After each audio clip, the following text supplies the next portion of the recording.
اللہ پاک نے ہمیں قرآن عطا فرمایا، دعا ہے اللہ ہمیں قرآن کی محبت نصیب فرمائے، اللہ قرآن کا احترام نصیب فرمائے، اللہ قرآن سے عقیدت نصیب فرمائے۔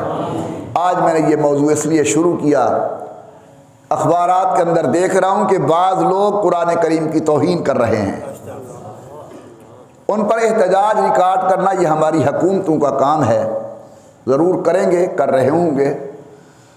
ان حالات میں ہمارے اوپر کیا واجب ہے؟ ہمارے اوپر واجب یہ ہے کہ ہم پہلے سے بڑھ کر اللہ کے قرآن پر عمل کرنے والے بن جائیں۔ توہین کرنے والے توہین کریں اور ہم قرآن کریم کی تلاوت زیادہ کریں، ہم قرآن کریم پر عمل زیادہ کریں، ہم اپنے بچوں کو زیادہ سے زیادہ قرآن کریم کی تعلیم دیں۔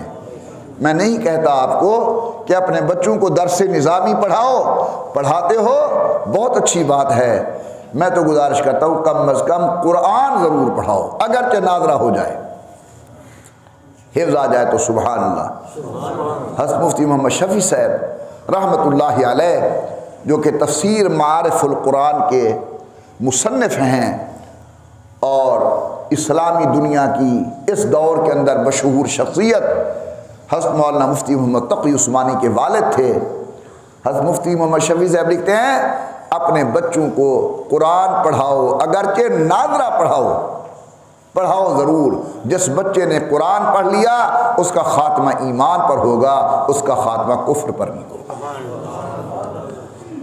بہت سارے ہمارے بچے یورپ میں جاتے ہیں، دیگر ممالک میں جاتے ہیں، غلط صحبت کی وجہ سے ان کے عقیدے خراب ہو جاتے ہیں، نعوذ باللہ، مذہب اسلام کو چھوڑ کر کسی اور مذہب میں چلے جاتے ہیں۔ یہ وہ لوگ ہوتے ہیں جن بچوں کو والدین نے قرآن نہیں پڑھایا۔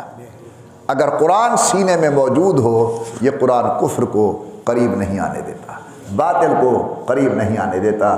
تو اللہ تعالی ہم سب کو، ہمارے اہل خانہ کو، ہمارے بچوں کو زیادہ سے زیادہ قرآن پڑھنے کی توفیق عطا فرمائے۔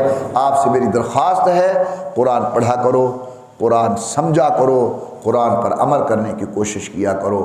اللہ مجھے بھی یہ توفیق دے، اللہ آپ کو بھی توفیق دے، آمین۔